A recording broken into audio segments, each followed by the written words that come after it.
Welcome to An Imperfect Leader, the Superintendents and Leadership Podcast. I'm Peter Stiebelman, and I am thrilled to be joined by my co-host and co-commenter and good friend, Jamie Almanzán. Hi, everyone. I'm Jamie Almanzán from the Equity Collaborative. Now, Jamie, you asked me something recently about friendship, about connections, about relationship, which I think is a really great way for us to start. Because I think you actually asked me about adult relationships. And it reminds me of the John Mulaney line that your father doesn't have friends. Your mother has friends and they have husbands. What has been your experience with making friends as an adult? Because I have friends. I have a group of 10 guys. They're all men that I've known basically since elementary school. Same. I mean, for me, I've had the same friends since nursery school from Temple B'nai Shalom. And we get together every year as a way to reconnect and see each other. We have bagels the next morning. We have kids. We take a big picture together. We play really poorly organized Nerf football. And I have some close friends from college, absolutely. As an adult, it has become more difficult potentially to distinguish in terms of, I have a couple, but really for me, I'm anchored to the ones I've known my whole life. I mean, these are, as my dad once said, you know that they're your friend because they would ask you for money, you wouldn't think twice, and you'd give it to them without question, which maybe is an interesting definition of friendship. That's fascinating. One of the things that went through my head, I have a few adult friends that I've made as an adult, but those relationships, unlike the elementary school folks, they're more in and out. And they're around, we'll do something, we'll be connected for a little bit, and then we ghost each other for, it feels like months at a time, right? And then I'm like, I haven't heard from so-and-so. I wonder how they're doing. Or actually, to the Mulaney quote, my wife says, well, how's Aaron? I'm like, Aaron, right.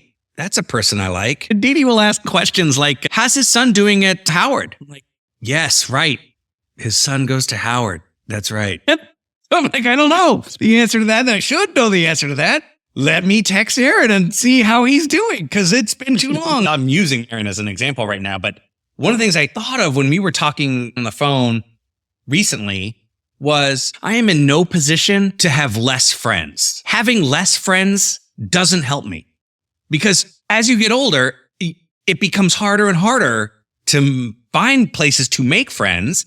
And then the help that you might need as an older person also gets diminished. I have my wife who is wonderful and will be with me, hopefully, knock on wood, we'll be, what is that? She says in the Notebook, we'll die together holding hands, right? I'm in trouble. Because my wife doesn't like to hold hands. I mean, look at that lovely couple. You want to hold hands? Nah. You're sweaty. Hand is so sweaty. And I'm like, no, I'm not sweaty. No. It brings me to a whole other topic of things that I'm super interested in that we should bring up at some point. Do you follow or do you look at anything the Gottman Institute produces on relationships? John Gottman and his wife? Oh, spectacular. Brilliant research. Out of Washington, I believe, out of UW. I was first introduced through Jim Knight. Jim uses some of the Gottman research on understanding interpersonal dynamics between two people. And some of the research the Gottman Institute talks about is a bid towards, meaning you are looking to engage with someone. A bid away is you are actively choosing to disengage from the person and they know it. The one that was most harmful is the non-bid, basically the complete ignoring of the person's bid toward you. So when a person bids, says, hey, I'd like to talk to you, or I'd like to do a thing with you, whatever, that there's also a state that is active, like I actually don't even respond to you. And so it has more negative impact than the bid away. The bid away is an indicator of positive relationship because at the very least you're saying, I'm interested in engaging with you, just not about that. Our conversation today has everything to do about relationships. And so I'm going to come back at the end here and ask you a little bit more about how does the Gottman piece fit into my conversation? So let's get to it. Today on An Imperfect Leader, my guest is Dr. Christina Kishimoto. Dr. Kishimoto is the founder and CEO of Voice4Equity and a professor of clinical education the USC Rossier School of Education. Now, prior to founding Voice4Equity, Christina led education systems in Hartford, Connecticut, Gilbert, Arizona, and most recently in Hawaii. A native South Bronx, She is a bold advocate for social justice and a national leader on educational policy and equity matters. Christina, I am so thrilled to meet you today. Welcome to An Imperfect Leader. Thanks, Peter. I love being on this show. I'm so pleased. It's fair to say, because I've seen your social media posts, and you always wear a Yankee tat. So Yankees fan, I assume. Just a little bit. No. A lot of bit. And having grown up outside of Queens, I can tell you, and you'll have to forgive me because I'm a long-suffering Mets fan, it is so hard to watch them just perpetually lose. Although I will tell you, they've had an amazing summer and a fantastic fall. Lindor, MVP. But often it just ends in a terrible situation for me. It's hard for me to talk about my upbringing without talking about the Yankees. It's just hard. And it's hard to old talk to Yankee Mets stadium without rubbing it in their faces. Yeah, it's that beautiful old stadium that we all miss if we grew up by it. The new one has nothing on the old stadium. I feel similarly about, even though that Shea Stadium wasn't that beautiful. In fact, it wasn't at all. You can look at Robert Moses because he is responsible for Shea Stadium, which was kind of a... one of the things that just kind of forms your upbringing in New York, especially during the 70s and 80s and even into the 90s, was that in the old stadium, they would stand outside and they would give out free tickets to kids for the bleacher seats. And so we would just go by, pick up tickets and go sit in the back, right? We could barely see anything from there, but just being there was just amazing. I love it. Well, I'm thrilled to have you on the podcast. And from the positions that you've held, I found it really interesting how you kept heading west from Connecticut to Arizona to Hawaii. I guess Guam was the only other place you could go west and still remain in the U.S. But each state must have brought these new opportunities, new challenges. And this is a really profound one that I just can never wrap my head around, which is that Hawaii is one single school district. And for those who are listening, to put that into context, Hawaii is more than 10,000 square miles. When you were in Hartford, Connecticut, the entire state is 5,000 square miles. There are 138 school districts in Connecticut, and Hawaii is one. 8 main islands, 137 islands in all, but one school district. For me, when I was in Missouri, I was somewhat overwhelmed by this urban, suburban, and rural district of 300 square miles. And you had 10,000 square miles. So, okay, here's my question. I know this could be an entire podcast episode on Hawaii. So I'll try to sort of confine it to this in terms of navigating that transition from managing education systems across multiple districts, Connecticut, Arizona, and then Hawaii. What were some of the most, the most notable adjustments that you had to make in terms of leadership approach, resource allocation, and community engagement? Yeah, so I love this question because I think it's so reflective of who I am. I think my parents wanted to know where I was headed to as I kept going across the country. I am someone who just loves new places, meeting new people, being in new environments. I mean, that's just who I am. And maybe that's part of, growing up Bronx. And so when I started in Hartford, Connecticut, that's a high need, high poverty community. And it's not just the district that's high poverty, high need. The entire city had gone through lots of history of underfunding, not being able to meet the obligations of the city, because their real estate dollars are almost non-existent. They rely heavily on the state and on federal dollars. The district relies heavily on the city and the state and federal dollars. And so, we didn't have referendums to raise money. We had no real estate dollars for the school system. So high poverty community during a time when Hartford Public Schools was under a landmark desegregation case, which actually was just sort of settled last year after 30 plus years. So the parents had sued the state for education neglect relative to Hartford Public Schools. So that creates a context that is really unique, really about $425 million of budget. I went from there, an all BIPOC community, to Gilbert, Arizona. Middle class, large Mormon population, Mormon community with strong political ties, diverse community though, with Chinese and Mexican community members who have been there for generations and generations and have built Gilbert and what it looks like today. But middle class community, very different. You don't say any diversity concepts out publicly. Those are things that are better left unsaid because we are all the same. So very different mindset, different community, $100 million less of a budget for a district that had 15,000 more students. So middle-class community that was underfunding its school system. Very, very different. Then I went to Hawaii, $3.5 billion budget with a B, large budget that gave me lots and lots of flexibility to do a lot of creative things. Because when a need came up, if the legislature didn't fund me, and I was legislative dependent in the state, I could look at my own budget and work with the board and move money around because we were so large, 9th largest district at that time in the United States. So I'm really interested in that. I mean, because you've really just painted a really interesting picture in terms of how communities are different. And then I think about within the islands that you're representing. And so in this case, in terms of Big Island, Hawaii and Kona versus Hilo, or looking at the north part of Kauai versus south or west near Waimea Canyon. And I've sort of been doing just a little bit of research on Hawaii, so now I feel really prepared for a geography test. But I would say just in terms of just trying to think through, how were you able to be visible, an important job for a superintendent? How were you able to meet with community members, particularly a push for Native Hawaiian and culture and curriculum reflecting the very rich communities that are there.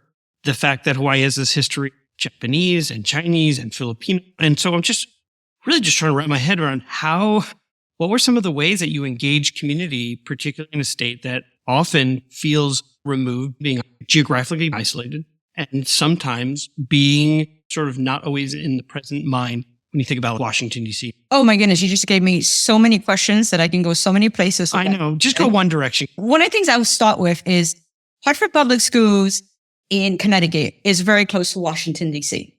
And because we were high-need districts, we got a lot of visits from the U.S. DOE. Hawaii is isolated. We got no visits out there from the U.S. DOE. And so it actually created a different set of circumstances that I could lead under. It meant that I often was doing something that was very different than what was happening in what we would call the mainland USA. Because we're so isolated, we can do our own things out there. As long as the legislature and the board and the governor were in alignment and we could move agendas forward. And we had a pretty good budget to work within. And so we could innovate and we can do things very creatively. We also have this rich history of the Native Hawaiian people and the impact they've had on just thought leadership and how we look at the world. A real focus on sustainability, a focus on the Hawaiian cultural values of Naho Bena'au. And those values were very much based on this concept of love, which is called aloha, and this concept of place called Hawaii. And so it was a beautiful place to lead in that sense, and being isolated and taking advantage of that and leveraging that, and also having this amazing culture that's not just the Native Hawaiian people, but as you mentioned, Asian communities that were part of that community, and also the Micronesian nations that were so much a part of who Hawaii is as well. As I have learned more about Voice4Equity, it is clear your moral focus is that despite making up more than 70% of the education workforce, only 27% of school superintendents are female.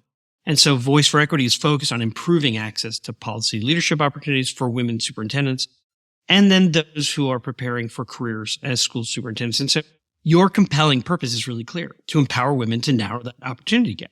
And you referred to this in your June newsletter as leading with intention. So if one of your goals is to be a resource for women and leaders from non-dominant communities, could you describe how Voice4Equity was conceived, how the network is working to change the system, and what you mean by leading with intention? So I will say that everything does go back to growing up in the Bronx. I grew up in a very diverse community, lots of languages spoken. There was so much beauty in our culture, and we learned respect for each other's culture, for each other's languages, living and working together because we were in the housing projects, and you have to do that to survive.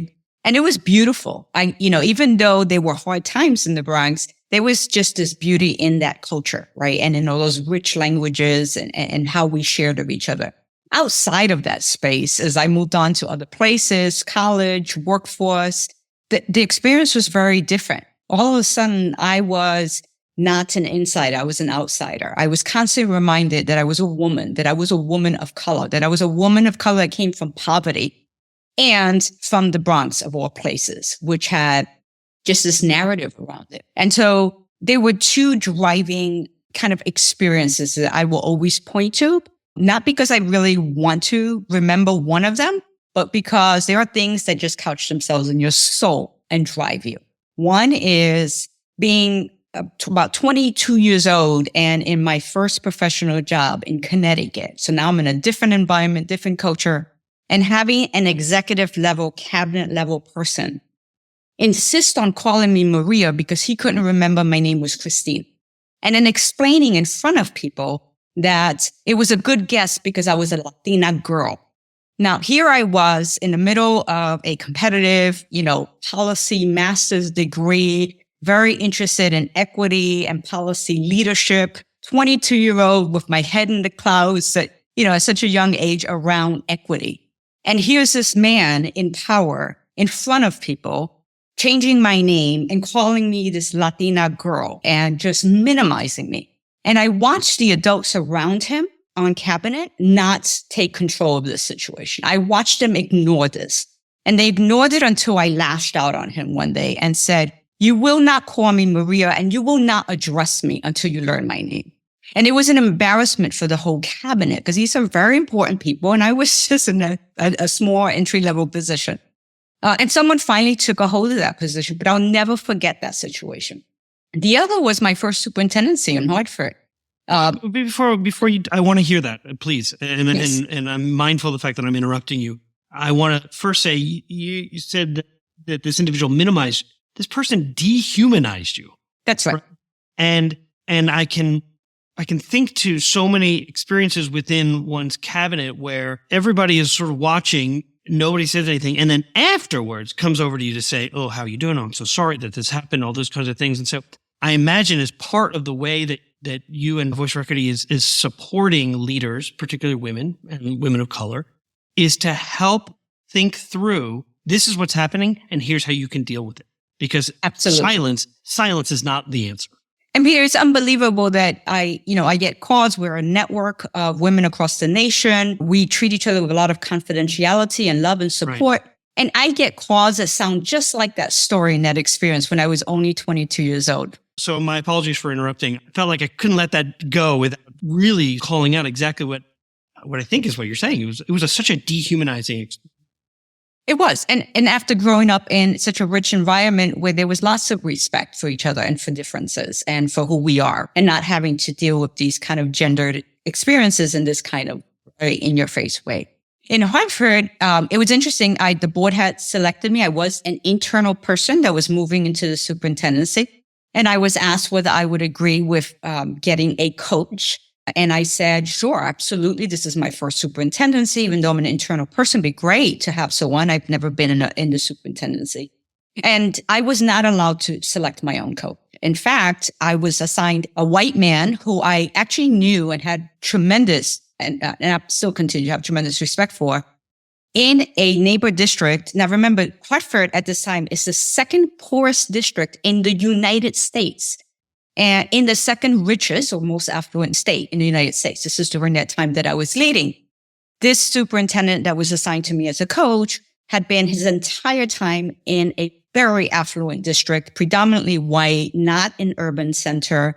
And so I embraced it. But by the time he finished coaching me, he said, I realized the disservice that you did not have a woman of color, someone from an urban area that you selected as your coach. He said, I spent all of my time learning from you instead of supporting you. And I appreciated that we could have that conversation, but that also is a driver for me today, right? That women need to get coached by one, a coach of their selection, man or woman. And also women of color experience something so different on the job that they need to be able to have a network of women, if not a coach that is a woman of color that understands that experience and understands that racialized and gendered context that they often lead within. If you're just joining us, our guest today is Dr. Christina Kishimoto, the founder and CEO of Voice4Equity. Christina, What does the term an imperfect leader mean to you? How does it resonate for you? Well, I don't think you need the word imperfect in front of leader, because I think that leadership is messy and it's imperfect. But in its messiness, I think we learn how to embrace differences in people and different opinions and different thought leadership. And we learn how to figure out the hard things together. And I think that's why leadership can never be perfect, right? And so I think that's important to embrace.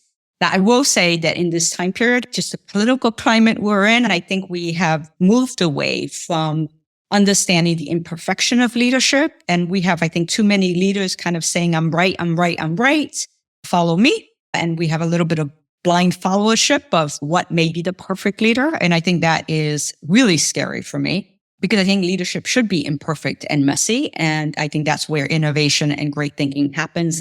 I don't think women, and especially women of color, have the luxury to be imperfect, but there is nothing about leadership that's going to be perfect. And, Exactly. And you see what the outcomes are, right? You see the number of women of color who have been let go from the superintendency in the most embarrassing and disrespectful ways in the last few years, especially post-pandemic. And those are things that Voice4Equity pays a lot of attention to. So we're constantly calling out, reaching women, asking them, how can we help? We're here, let us know, getting them networked, helping others to understand that we have this great leader that's available. So we act as a wind beneath her and support for her as she continues to do the great work on behalf of the students in our nation. And we'll be right back. Hey, district leaders, I know you already know this. In schools worldwide, cell phones are posing real challenges on student engagement and mental well-being, and I want you to meet Yonder, a proud sponsor of An Imperfect Leader. And let me share this story from a visit I made to some schools in Silicon Valley. I asked some kids what they liked about Yonder, and after some funny looks, they shared that actually, with Yonder, teachers don't have to battle with them over phones anymore. In fact, one kid said to me he didn't have to worry anymore about his parents texting him in class, and the kid next to him sort of shoved him and goes, "Texting? My mom used to FaceTime me in class." I want to introduce you to a support system that increases teaching and learning. I want you to discover why 1 million students choose Yonder daily. Minimize distractions, maximize learning potential. To learn more, go to overyonder.com. YONDR.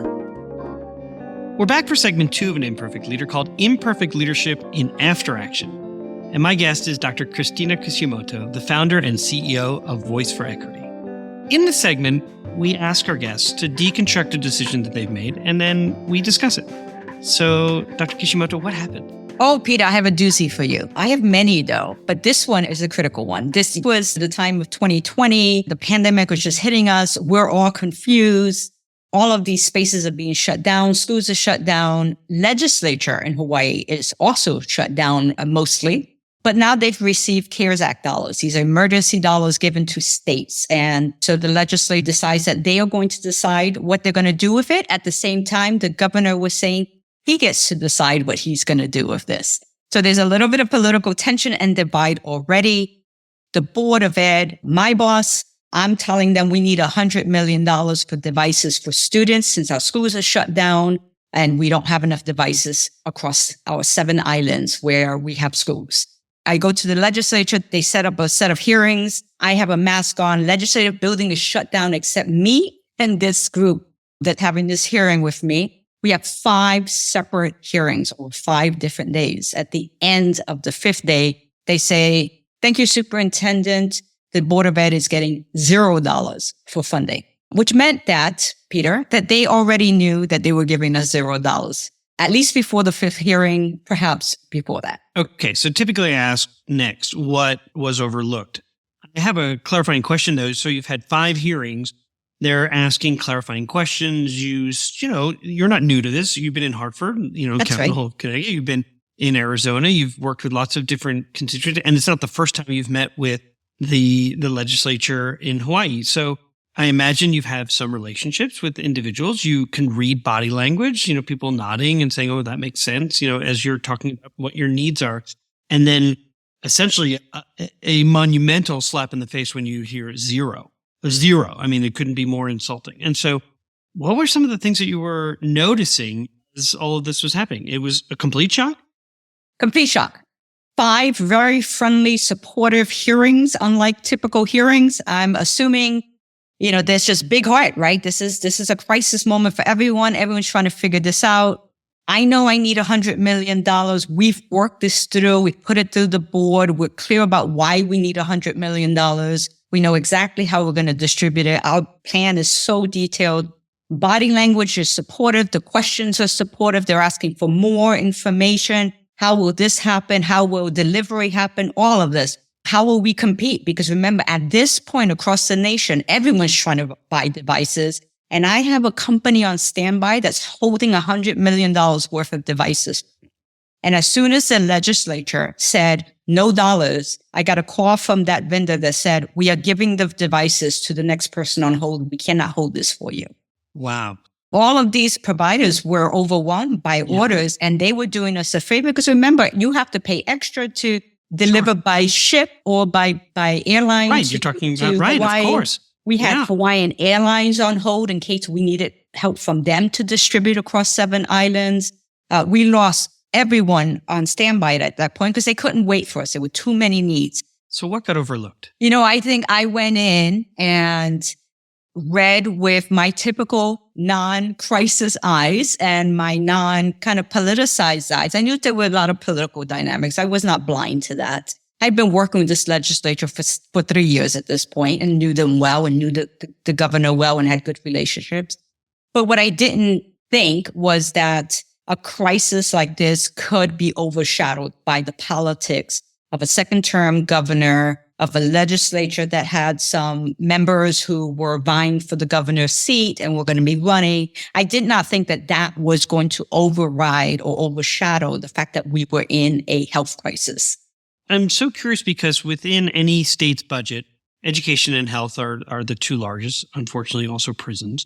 And one of the things that you can be assured of is the constant talk about the importance of education. So here you are trying to get hotspots out to communities, lots of rural communities as well, and trying to make sure that children have access to their technology, not just for education, but also possibly for telehealth, that they could then right. contact with their counselor or a healthcare provider. And they're saying, I'm still stuck on 0. I'm sure that you're like, Peter, you're stuck on 0?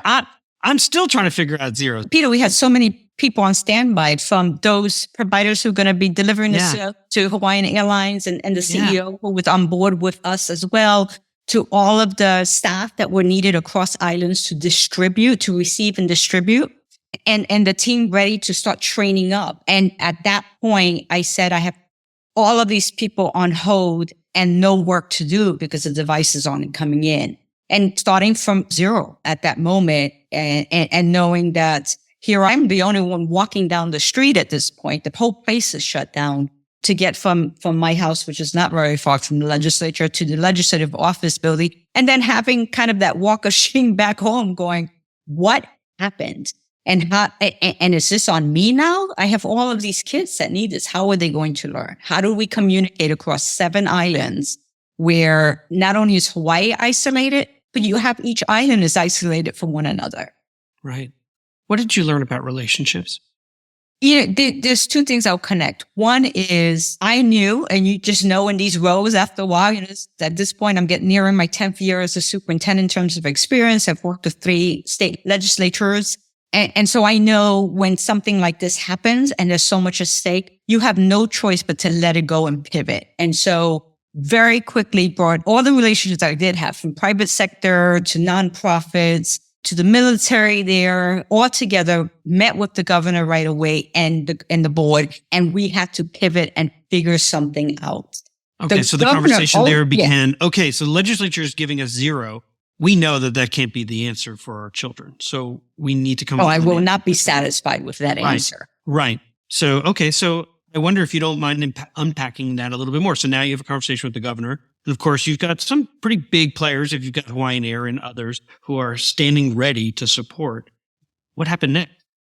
The governor overrode the legislature and used his power to say, his veto power to say that, and he adopted most of their allocations, but made some changes. He gave us $30 million instead of the $100 million. I met with the board. We stopped other work temporarily and we moved money internally. And then we had no providers who would provide to Hawaii. And so it was about 6 months before we can get anyone to actually issue a device to us. So in that time period, we worked with for-profits, nonprofits, got a bunch of used devices, distributed what we could. We were able to get hotspots. And so we were able to get some of those out. We did what we could. We took all of our carts that we had, our laptop carts. We had teams volunteer their time. So this is DOE team members who are already stressed about taking care of their families and figuring out pandemic and figuring out how to run schools online. They volunteered their time, helped break down carts, drove through neighborhoods, giving out laptops and whatever we had. I imagine, you're talking about technology. I imagine also you were doing something very similar. People like to think of Hawaii as a very wealthy place. Certainly those who go on vacation and have vacation homes represent a certain aspect or component of Hawaii. It is also a very underserved state. And so I imagine that distribution of food was really important as well. Did that fall underneath different budgets? Did that fall underneath your $30 million that you were allocated? How did that get figured out? Yeah, no, we reworked other budgets and we became shelters. We helped the distribution through the military and Pacific Command for health-related items because we have access to families and know where they are. We became a center for social services as well to come through us to help us find families. We never stopped working. And I will say that one of the consequences of pivoting and making sure the work continued is that I will say that by the time I decided I was not going to continue as superintendent at the end of 2021, in August 2021, I was exhausted. I was beyond exhausted and realized that I was not willing to not be well to continue in a role that had been an amazing role with amazing people. And so I stepped down and I stayed in Hawaii and lived there for a year. And that was the best decision I made. But that was a turning point for just how hard it was to get things done. And yet the educators throughout the state gave just generously and with great humility, and some of them to great cost, because it was a hard political situation. Right. So when I ask you the question in terms of what did you learn about relationships, and then I, did my telltale interrupting, I would say it seems like a big part of what you learned about relationships is just how incredibly generous the human spirit is, that people really will step up for the children of your state at the time to make sure that they have what they need and will give, I think, as you said, willingly and to some extent at great cost to them. Absolutely. I mean, the generosity we saw and the way in which people, in fact, we had to keep checking in with folks and saying to them, are you well? Are you taking time off? We can't keep seeing you volunteer and do your job. It's too much. And it meant that the cabinet team, we were out about checking in on folks constantly saying, where were you last? When did you get rest? Where are your kids? Where's your family? How are your parents doing? Hawaii is also a very multi-generational family environment. So you usually have 2-3 generations living together. So how's mom and grandma? How's everyone doing? That was really important to check in. I bet that sounds very familiar from the Bronx. At least my family growing up in Queens and then on Long Island, they were I grew up in the house that my mother grew up in. So, you go to the butcher and it's how's ma, how's grandma. So that sounds very, very familiar. In the end, what was something that was good that came out of this experience? I think what came out of it was just the way in which people tap into those new ways of thinking about how to do the work. We learned a lot and we were very creative and innovative. The change in leadership between the governor and the next governor was very respectfully done. That all of that ended up with really good outcomes across the board, not just in education, not just for individuals, but just as a system and as a community. I think that there was a lot of growth and new thinking that came out of that. What advice do you have for an aspiring leader? Oh, network. Make sure that you do not ever think that you should do the work alone. There are times when you're forced into a corner and isolated. That does happen. And you need to know that at any turn, you can turn to a whole community of other women, especially in my line of work with women and women of color, that there's a whole network of women who stand ready to support one another. I will say, Peter, there are 2 women who just called me to say they got a superintendency. It's their first superintendency. I've known both of them for years.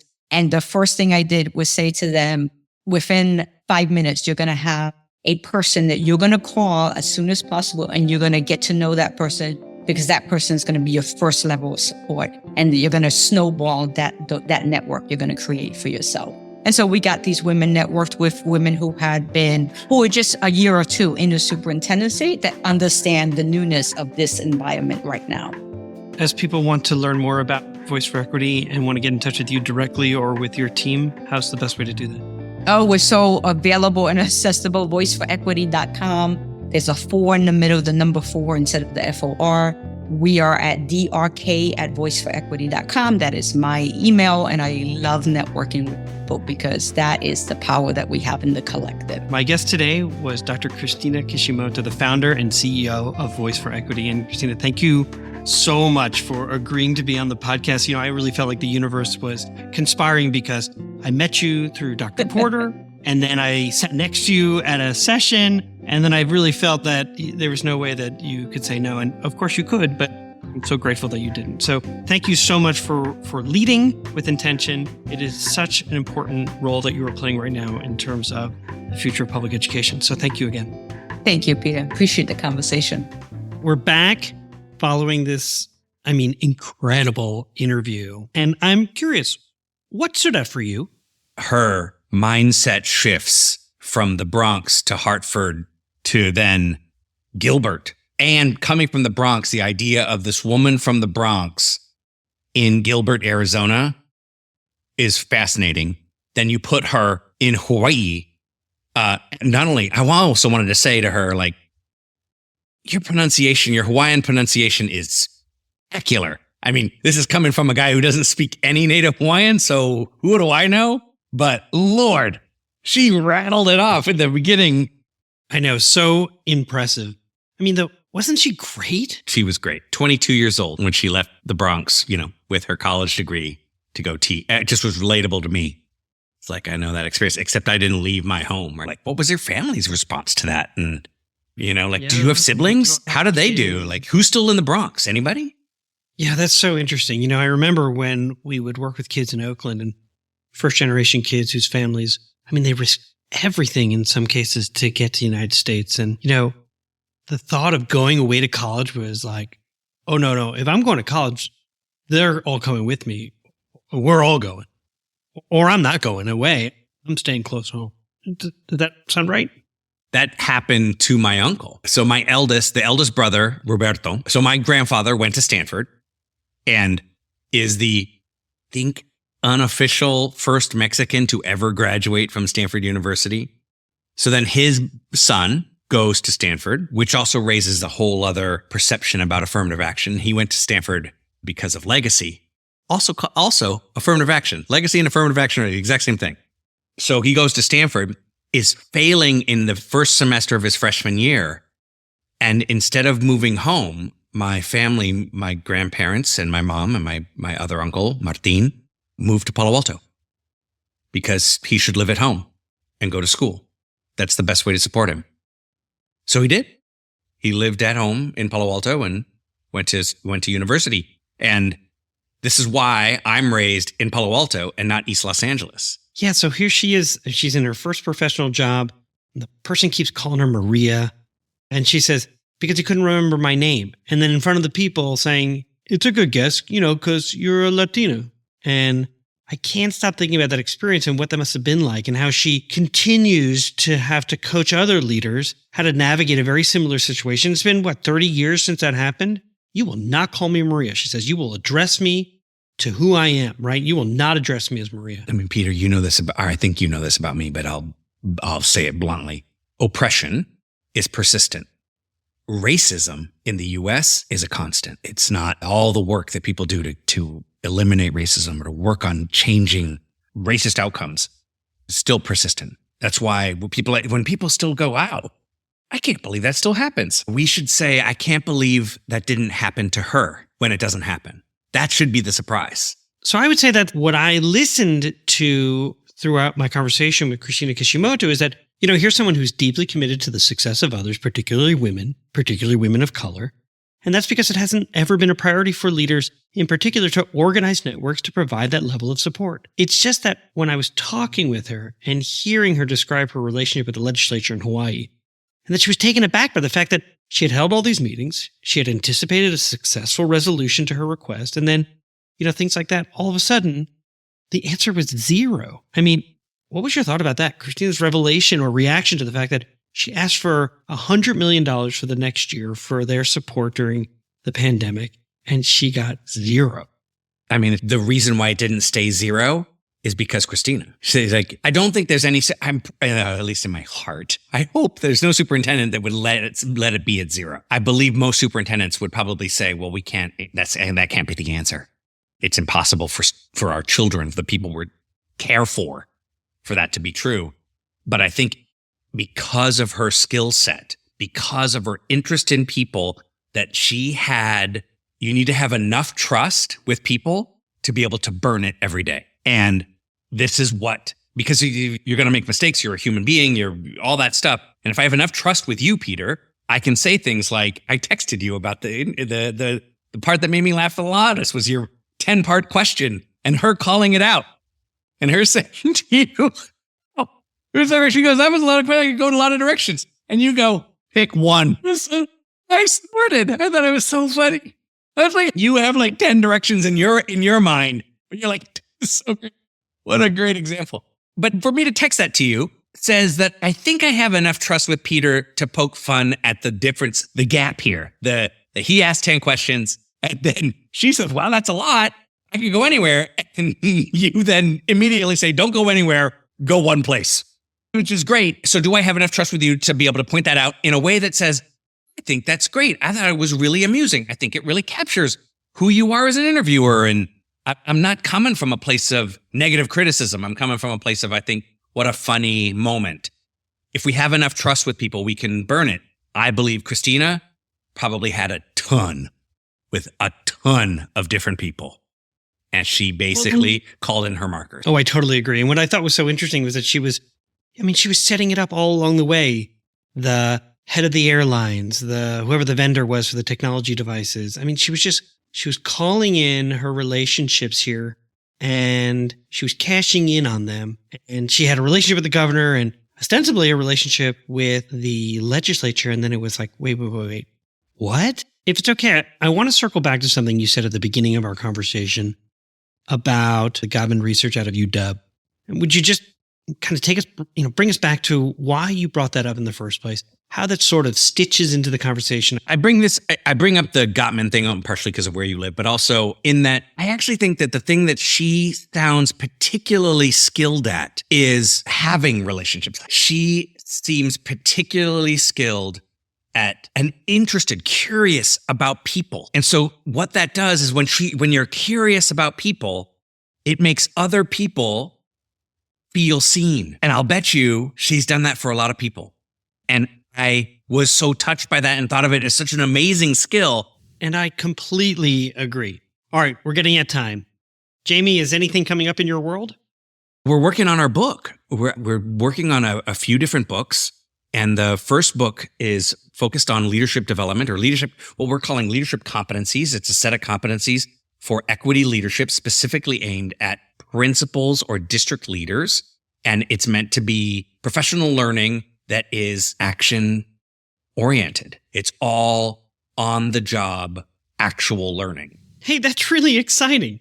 All right, I think we have to conclude. I'm Peter Stiepelman. I'm Jamie Almanzán. And this is An Imperfect Leader, the Superintendents and Leadership Podcast. Music for An Imperfect Leader was written and arranged by Ian Varley. Sam Falbo created the Daruma doll butterfly artwork. Imperfect leadership is not a scarlet letter. It is a badge of honor.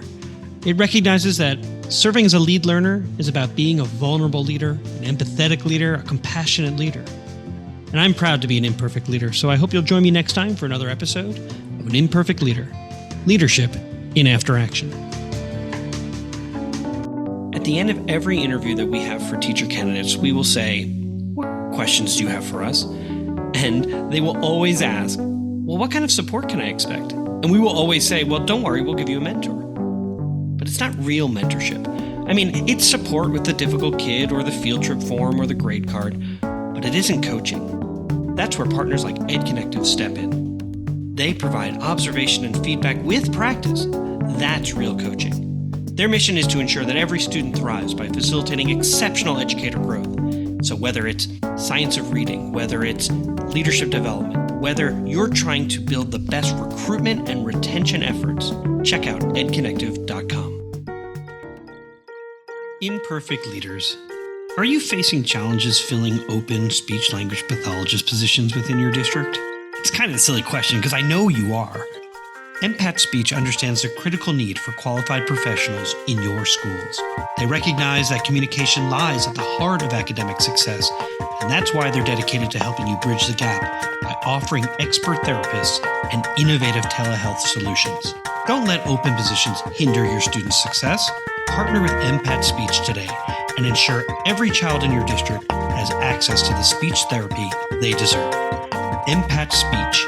EMPAT Speech.com.